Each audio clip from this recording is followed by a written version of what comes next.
Assalamualaikum warahmatullahi wabarakatuh. Halo semuanya, perkenalkan nama saya Muhammad Rashid Hakam, NIM saya 28026211172 dari program studi Digital Business Management. Pada kesempatan kali ini saya akan mempresentasikan proyek karakter building Pancasila dengan judul Kelas Toleransi Membangun Pendidikan Karakter Berbasis Pancasila di Sekolah Dasar.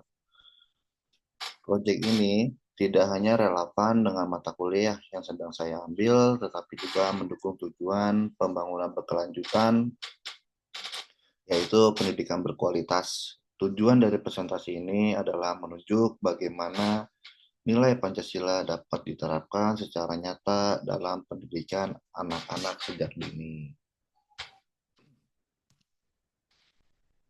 Latar belakang dari proyek ini berangkat dari kenyataan bahwa di lingkungan sekolah dasar masih sering kita temukan kasus intoleransi. Contohnya ada anak yang tidak mau bermain dengan teman berbeda agama atau membeda-bedakan teman karena latar belakang ekonomi. Sebenarnya pendidikan dasar merupakan masa emas bagi anak-anak untuk membentuk karakter.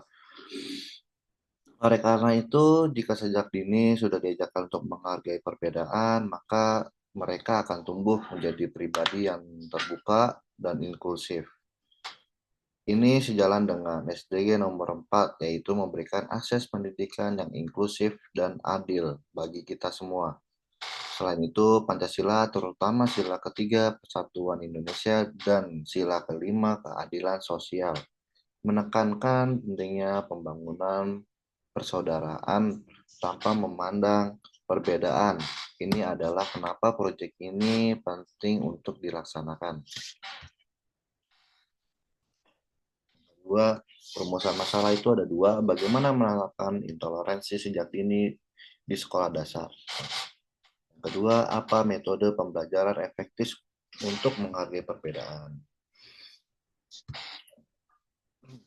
Berangkat dari latar belakang tadi, saya menyusun dua rumusan masalah.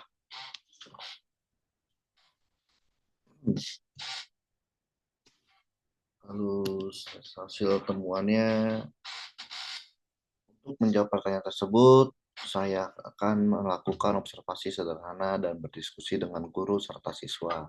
Hasilnya saya menemukan beberapa hal menarik. Pertama, masih ada siswa yang cenderung mengelompokkan hanya dengan teman yang sama latar belakangnya. Mereka kurangnya terbuka terhadap perbedaan.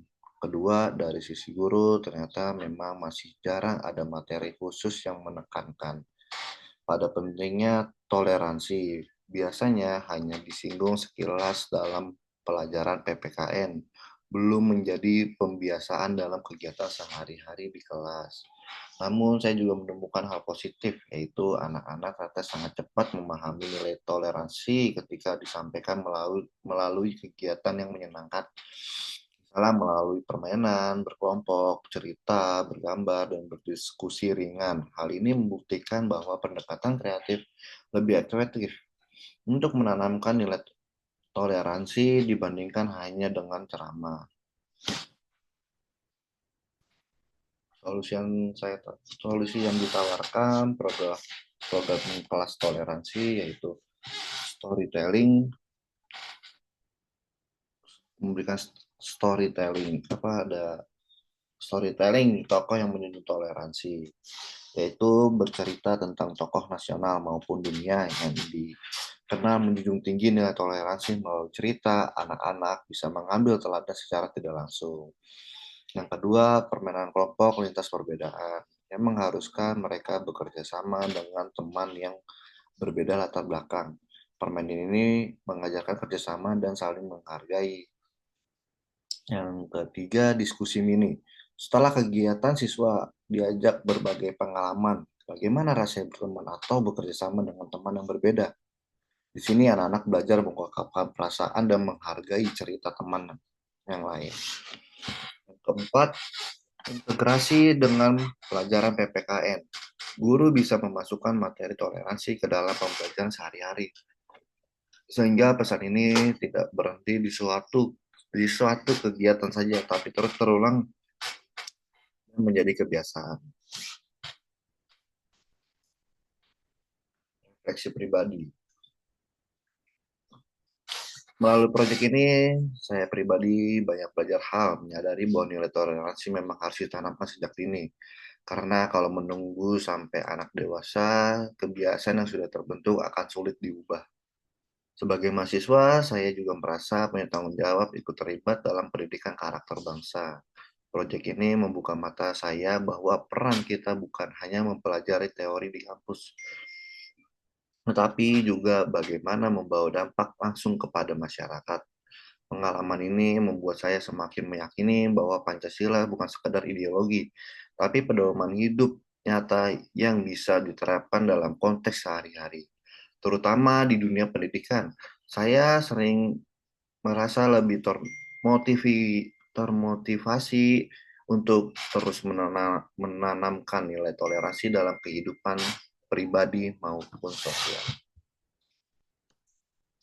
Ya, sebagai penutup, saya ingin menegaskan kembali bahwa kelas toleransi adalah bentuk kontribusi nyata terhadap pencapaian SDG nomor 4, yaitu pendidikan berkualitas dengan kegiatan sederhana namun konsisten. Anak-anak di sekolah dasar dapat belajar menghargai perbedaan sejak dini.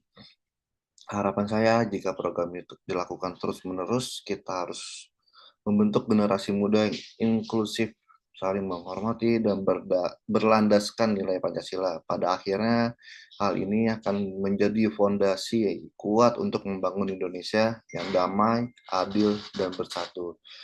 Sekian presentasi dari saya. Terima kasih banyak. Mohon maaf apabila ada salah kata. Terima kasih.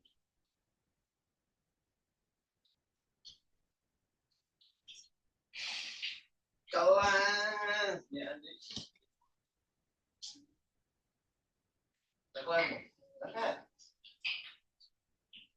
udah kali.